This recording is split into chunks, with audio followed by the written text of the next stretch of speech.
Alright, chums up men, let's do this. Welcome back to the Sleeping Tiger channel. I am the Canadian, or your Canadian Asian.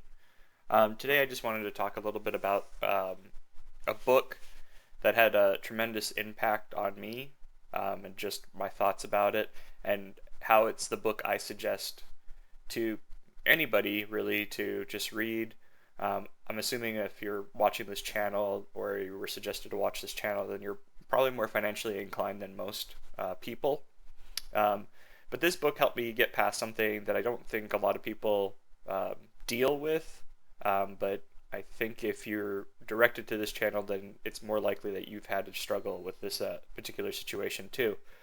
Um, and specifically, I don't have an issue with living on a budget or living below my means or anything like that. But what I do struggle with is a particular situation where I feel guilty, or anxiety.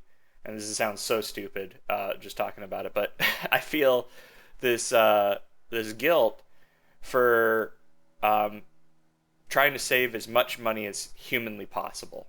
Okay, and so when I do want to spend money, I feel bad. I feel like I'm stupid. I feel like it's a big mistake, and it's a real downward spiral because it really makes it makes the fruit of your work less enjoyable. Okay, and it's not a good or healthy thing. There's you know in moderation, you should have that self control, and you should be able to dissect your purchases or what you're saving up for and being like, okay, yeah, I'm not going to do that. But you should enjoy some of the fruits of your labors, spend some money, and be able to do that and enjoy it is the biggest part. If you've talked yourself into it and then you buy it and then you're just like, ugh, I'm such a freaking idiot. Well, then that's not good either, okay? And like I said, it's all in moderation. You could be somebody who spends $100 on a pair of jeans, but if you only do that once every 2 years, it's not a big deal. But if you spend $100 on a pair of jeans, 4 times a year, 5 times a year, or even more than that, then you may be living in a slightly more excess. But that's all based upon the ratios of how much you're allowed to spend anyways, based off of your income. So, anyways, bringing it full circle, this book helped me get over that anxiety that I felt from spending some money that on something I felt like I would enjoy. And that was through one of the books. First, what they're called is the Seven Cures for a Lean Purse, and it also has the Five Laws of Gold in it. And so one of the cures or whatnot is to set your purse to fattening. And in the book, they talk about how you should save, for every 10 gold you earn, because it's based off of a fictional idea that it's talked about by a character named Arked in ancient Babylon. So they use gold as currency. You should set one gold aside, so you would save basically 10% of your income, every time you get paid. And so that helped me in the sense of, when I looked at my own savings rate and I was saving well above 10, then I was like, you know what? You're doing okay. You're going to be fine. You just need to enjoy some of the stuff that you receive. And then, so I then started setting up automatic systems where I would just have money pulled, and that was it. And I would stop looking at it, and I'd stop stressing over it. If I was able to save more, then it was a hooray. And if I had some excess, then I would, either still save it or spend some of it and not feel bad about it, because I was doing something that has been celebrated as a good idea. It's doing that 10%. Okay. So I suggest a lot of people to read this book. I give you guys that example about how it helped me, because it's not intuitive when people suggest this book that that's one way it's going to help you. Okay, it's going to help you feel less anxious about spending money. And when I looked on YouTube and on blogs about people who had anxiety about spending money and guilt about spending money, they had a lot of tendencies that I had, and there wasn't a lot of good. I felt like there wasn't a lot of good sources about how to talk about it. And it's kind of pretentious if you're in a social environment with your friends or something, and you're like, oh hey, have you guys ever had this situation where you just feel really stupid and bad for spending some of your money and guilty? And I think it's more in the sense of they feel bad and stupid for spending their money because maybe it's on debt, you know, and not because you have these benchmarks, these bars that you're trying to achieve for absolutely insane savings rates. But I think that's going to start coming up a lot more, especially with the FIRE movement. And I think a lot of people with the FIRE movement should read this book so that they don't go too heavy into this idea of having a super high savings rate and sacrificing everything. You should enjoy some of the work you do, the the money that you earn from it. And also, if you're doing this with a partner, I have a wife. If you have a partner in your life and you're just a miser about your money, it's going to create all sorts of problems. Money is one of the number one reasons for divorce. You know, for one reason or another, it amplifies the situation. And if you're just constantly being a miser about how you guys spend money, especially if you're in charge of the budget and all this other stuff, you don't want to impose that. It's like a self-imposed burden, you know. You don't want to put that on your significant other as well. Okay, so George Clason, The Richest Man in Babylon. I think it's a really great book. The Seven Cures for a Lean Purse are amazing. They're very common sense.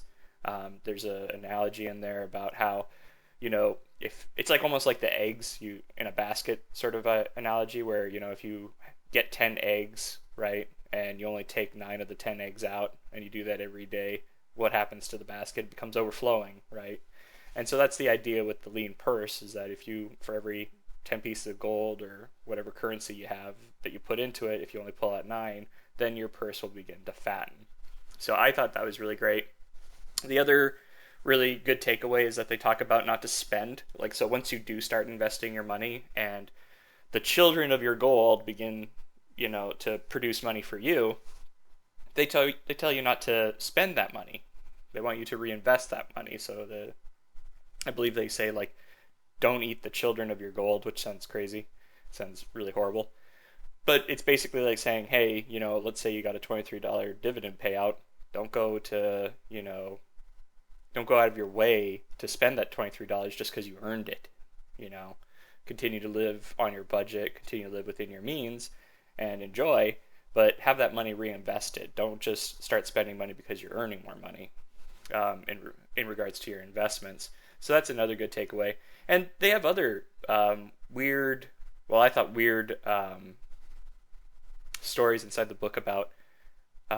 They talk about Lady Luck, you know, and how most people, when they think about Lady Luck, they think of like winning the lottery, you know, playing dice, gambling, that sort of thing. And if Lady Luck's on your side, then you're gonna win in those games of chances.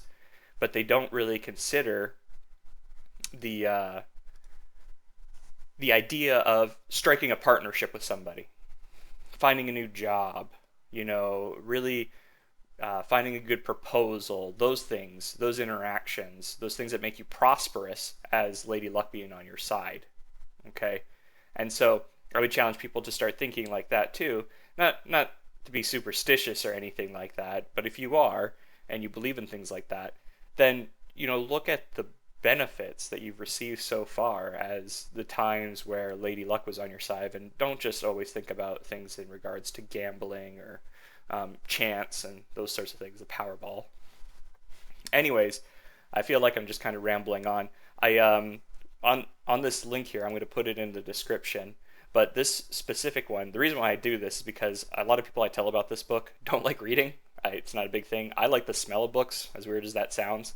But I can understand, and also people who are business professionals don't always have enough time to just, you know, sit down and read a book, or, you know, a book that's this length could take months to read just because of the lack of time you have, and the times that you get to sit down and actually read something could take a while.